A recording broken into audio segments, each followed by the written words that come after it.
Sanibona. Ucwabe lobingelelayo umumbo omhlophe ukhabazeka amavovo. Ninjani madoda? Sengibuyile futhi namhlanje ngaleyo ndaba sihlezi sikhuluma la Get to Know Life in Malawi. Ngingena kuma post wami ngithi ngiscrolla ngifunda ama comments. Bekhona eminye imibuzo iningi kade bebuza abantu. Manje namhlanje uzophendula ubuzo uwodwa oqala ngubonile lapha kuma comment section bese siqhubeke neminye imibuzo ngoba ngeke kwazi ukumphendula wonke umuntu lapha nembuzo ayibuzayo ukuthi sifisa ukwazi ukuthi izinto ezithile zumalini izinto ezithile sumalini. Namhlanje sokhuluma ngokuthi indaba abantu baseMalawi bangathandi ukuyisebenzisa i-roll-on. Yabo? For now, let's go straight to that topic, because there's a lot of people whom they complain about the roll-on. These people banuka makwapa manje kwenza njani, we don't understand why they don't use roll-on. Madoda oqala i-roll-on la eMalawi iyabiza madoda, it's expensive. Yabo? I-roll-on iyabiza, i-expensive ngale ndlela yokuthi ngeke usakwazi suka wena endlini yakho uthi uye esitolo yothenga i-roll-on, it's gonna be a wasting. Cause sometimes la eMalawi kwenzeka kwamanye ama-family, including my family. Lento ngiyikhulumayo ukuthi mina ngiyibonela kulo muntu walapha phesheya la mhlambi walapha, ngiyibonela from my family, including my family. And sometimes khona amanye ama-family ngithi ngiwabheka mina ngibona ngathi no man, my family is better than this. So if in my family we can't manage to buy a roll-on, what about the other families whom we see that this family they are worse than us?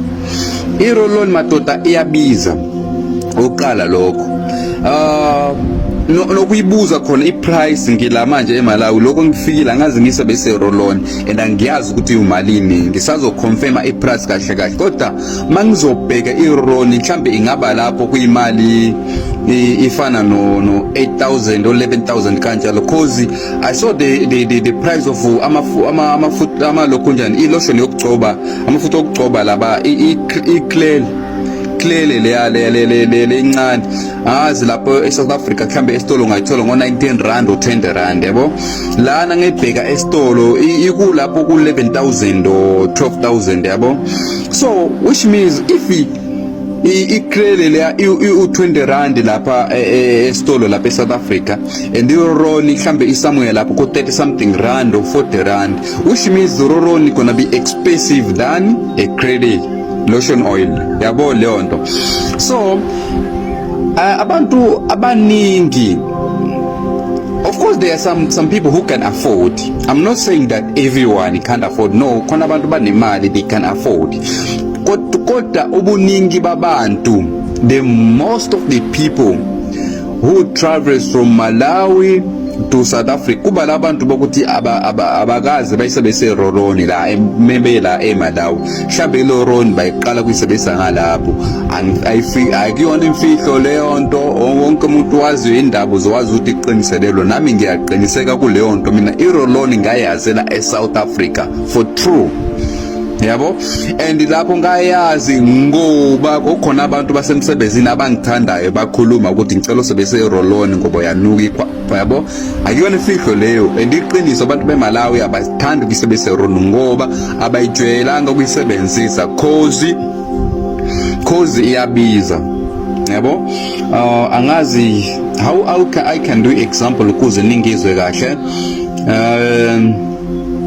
Lento iyafana like angithi lento wena awujwayele kuyisebenzisa, mawusuka lapho kufika kwenye indawo uzohluleka futhi ukuthi uyozithengela izinto ongazazi kahle kahle, kuba into ungayazi ukuthi iyasebenza ngale ndlela. Mayisebenza umuntu ikhwapha liba right ayinuke, and lento yokuthi umuntu uyanuka ikhwapha mawukuhlangana nomuntu onukayo nomunye onukayo ngeke beze bayizwe leyo nto.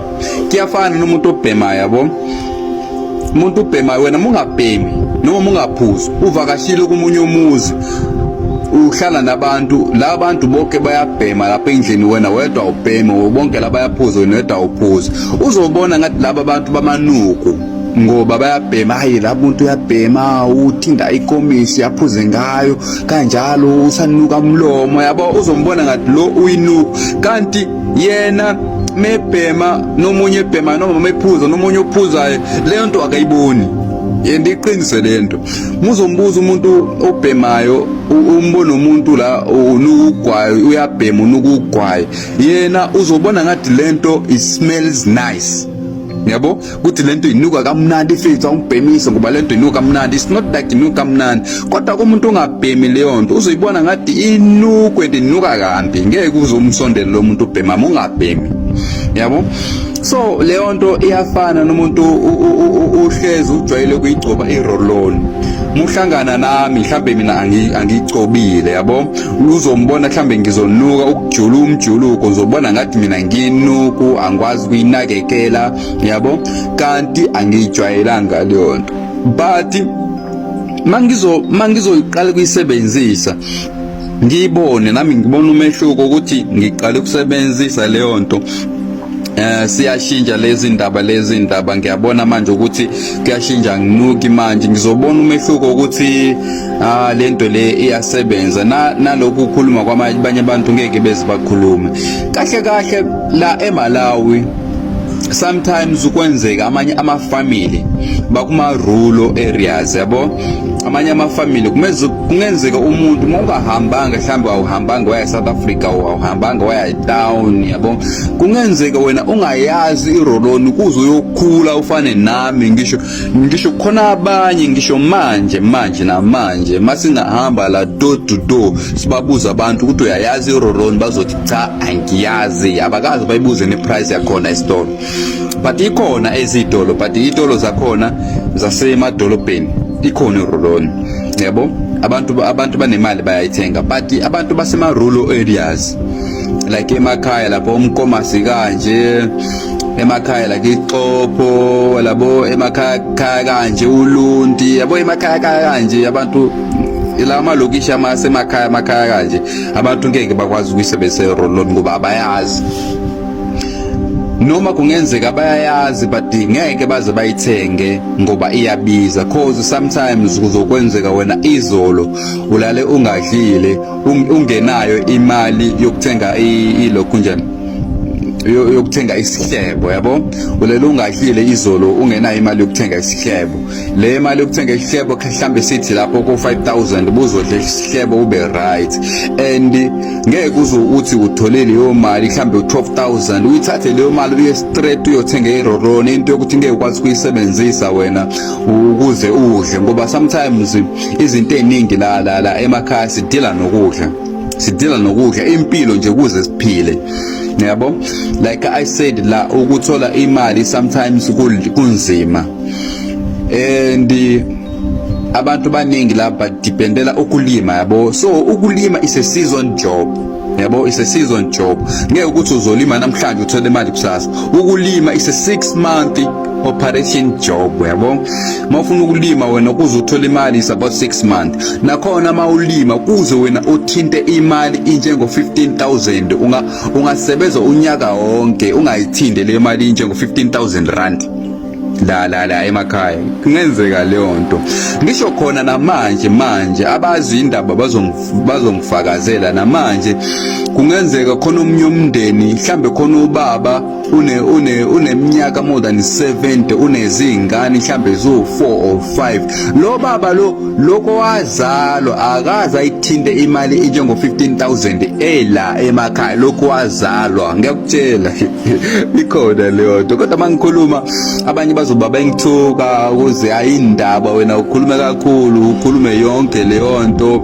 But iqiniso nje vele, iqiniso lelo madoda, iqiniso. Kungenzeka la umuntu ukhulu ube nezingane, impilo yakho yonke awukazi uyithinte imali injengo 15000 rand, and mhlambe sometimes 15000 ngiyaphezulu kakhulu, noma u5000 rand. Kungenzeka ukhule wena noma ufane nami more than 30 years or 25 years ungakazi uyithinte imali injengo 5000 rand empilweni yakho. lezo zinto zenzeka. So sometimes masikhuluma mangikhuluma kanje abanye vele bazongithuka, hey wena indaba okhuluma leyo nto usibukisa kabi nabantu ngathi siyahlupheka. Bafethu ukuhlupheka kuyona imfihlo.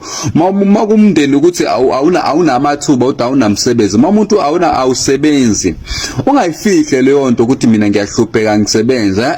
Veza ukuthi vele lokho okuphila ngakho abanye abantu wena awunakho, khona abantu bazokunikeza ithuba lokuthi ulokhuze uthole lokho khona. So ngibona amanye ama-comment abanye abantu bala emakhaya bayangithuka lapha kuma-comment section, why you talk this bekumele abantu basibuke kanjani thina, yabo leyo nto. Mina ngikhuluma including my family, including me, lezo zinto zenzeke, including ngempilo yami, yabo. So ukuthi abantu abayicobe irolone oqala abayijwayele abakazi bayisebenzise, okwesibili iyabiza, and i-reasonable kakhulu ukuthi iyabiza, and akwenze sense ukuthi wena ungakhipha imali engaka uyesitolo yothenga irolone, ngoba udila kakhulu nempilo ukuthi uphile wena udle, yabo. Yona ke ngizofunda ngifunda ama-comment amaningi soba sicazulule indaba eyodwa. Nomunye ubuzile ukuthi ayikho yini i-grant lapho.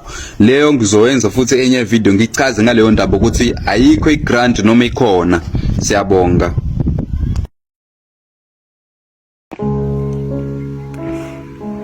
Sanibona. Namhlanje sazocazulula eminye imibuzo futhi ngike ngiyibone la kuma-comment section. Bayabuza abantu, mafethu awusichazele ikhona yini i-Shoprite ngalapho? Bafethu, yes ikhona. Ukhona yini uPep ngalapho? Yes ukhona. Okay, ikhona yini igame lapho? Yes ikhona. Bafethu, cela ningizwise kahle la. Ngiyacela bafethu. Of course isiZulu sami mhlambe nizosibona ngathi aningizwise kahle ke something, but ngicela nilalele kahle lento ngizoyichaza. Bafethu, uShoprite ukhona. Oqala use-town kuphela, i-town like eGoli naseThekwini noma Cape Town, lama town awu-3 because there's a main town in South Africa and Pretoria, yabo. Ukhona uShoprite e-town like eGoli, but uShoprite wala awungenwi noma ubani.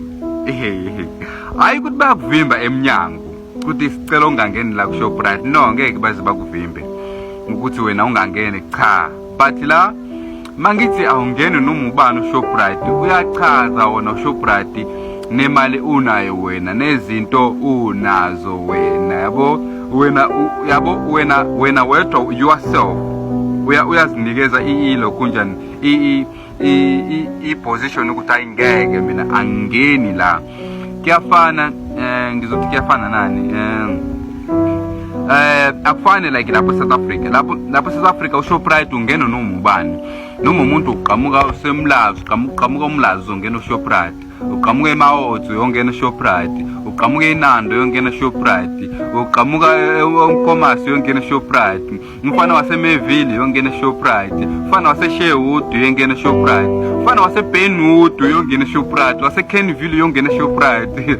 Yabo, manje la akufane nalapho cause lapho South Africa ngisho noma ungaya e-town, yabo, noma ungaya e-town ubuke izingane zakhona, noma ungaya emoli ubuke izingane zakhona nabantu bakhona, ngeke ukwazi wena kuba separate ukuthi this one they are coming from rich family, this one they come from the poor family, yabo. Ayikho lento South Africa ngoba wonke umuntu uyafana. Bafethu, you must thank God you born in South Africa. That's the way, that's the only thing I can say. You must thank God. And kumele niguqe ngamadolo phansi, thank you God I have born in South Africa. Bafethu, isinzima isimo la ngaphandle bafethu. Yabo la musetown yala e-town nje, yabo musetown uzobona wena abantu bakhona ngendlela bahamba ngayo, uzobona ukuthi this one they coming from rich family, this one they coming from the poor family. Kuzo separate lo, kuzobonakala yabo ukuthi hayibo, yabo lo muntu lo hayi ngeke ekubo kwalo akunalutho lo, uyahlupheka. Nomunye ngisho noma angahamba ngeenyawo, hayi lapha izinto ayiqokile zona, yabo nje ukuhamba kwakhona uzoyibonela lo nto yabo lo hayi bo lo uphuma ekhaya lihluphekayo lo yabo lo uphuma ekhaya eli-right yabo. Kodwa mulapho South Africa ngisho noma ungaba etown yabo eThekwini noma eGoli ngeke ukwazi ukumkhomba umuntu ukuthi yabo lo ekubo kunemali lo ekuba kunamali. Why? Ngoba izinto niziqokayo nisithenga izitolo ezifanayo, izinto enizidlayo nithenga izitolo ezifanayo, izinto kahle nje ukuthi nje umuntu izinto azenzayo ziyafana ngoba imali yakhona iyafana. Uma ukuthi ibhluku la relay la ka relay estore lo 700 wena uzoqoka lela ka 700 umuntu oyekubo kunemali uzoqoka lela ka 700. Ngisho noma ukuthi udizile nje u3000 nemali uzoqoka wena u3000 nemali uzowafoda nomuntu nje ukuthi mhlambe ekubo kunemali uzoqoka futhi lo. Kodwa la ngeke uzungene and futhi of course angikaze ngiye emoli but ngike ngizwe ukuthi emoli khona. Of course angikaze ngiye emoli but I don't think there's a relay jeans store in that town, but no, I'm not sure but I'll find out. Ngizosithola leso sikhathi ngiye lapho emoli nginikhombise ukuthi iziphi izitolo ezilapho emoli and kungenzeka kube nebhadi kube khona lezo izitolo zikhona lapho emgaqweni lapho lezo zama Pakistan lezo zidayisa orejies bo Hong Kong kube zona zasemoli. Angazi kodwa anginasure ngeke ngize ngifakazele lokho, anginasure but I'm just thinking because ngibona ukuthi isimo sakhona la awusenjani. I'm just thinking, I'm not sure but I'll find a time. Then I'll go to the town and see those things and then nginishutele nginikhombise ukuthi la kunje izitolo zikhona emolo izilezi manje. But into ibonakala ukuthi of course lezo zinto ziyabonakala ukuthi mhlawumbe kungenzeka zibe khona noma azikho, kodwa into ebonakala ukuthi kungenzeka elizwe lonke akukho isitolo sika Gucci, asikho isitolo sika LV, asikho isitolo sika Dolce & Gabbana, asikho isitolo sika not diesel or Bugatti laba. I'm not sure ukuthi zikhona lezo zinto and it's true that maybe that those stores there's no more. Yeah kunjalo bafethu mhlambe niyabuza ukuthi kanti iShoprite yakhona lapho ingena abantu banjani. Mfethu abantu basebenza kuhulumeni, abantu basebenza bahola imali kuhulumeni ya bangangena eShoprite. Abantu bazenzela banamabhizinisi amakhulu bangangena eShoprite. Akufani nalapho ukuthi mhlambe umuntu noma unganalutho umuntu une100 rand uyongena eShoprite, umuntu do50 rand uzongena eShoprite. Hayi uzoyibona wena ukuthi hayibo yabo mina imali yami ingikhomba lapha emgaqweni imali yami ingikhomba lapha emgaqweni lapha. Ngisho notomatisi wakhona uthi hayibo yabo mina of course ngifisa ukudla izinto ezika-healthy mhlambe zika-Shoprite kodwa imali nginayo ingikhomba lapha emgaqweni lapha emarket ngiyothenga khona. Siyabonga. This guy has shared a very painful reality about life in Malawi. He says that since being deported from South Africa, it has become extremely difficult to the point where even basic necessities like roll-on deodorant are expensive and hard to afford. But what makes his story even more hard, he says there are families living in conditions far worse than his own condition. As South Africans, we understand that many foreign nationals came here to South Africa seeking better opportunities and hoping to provide for their loved ones. While we may disagree on issues of illegal immigration, it is important to recognize the human suffering behind these stories. Poverty is not a joke, and hearing someone struggle to afford the simplest daily items that even cost like 20 rand, 50 rand, even 19 rand minimum, whatever, reminds us of the challenges many people face across Africa.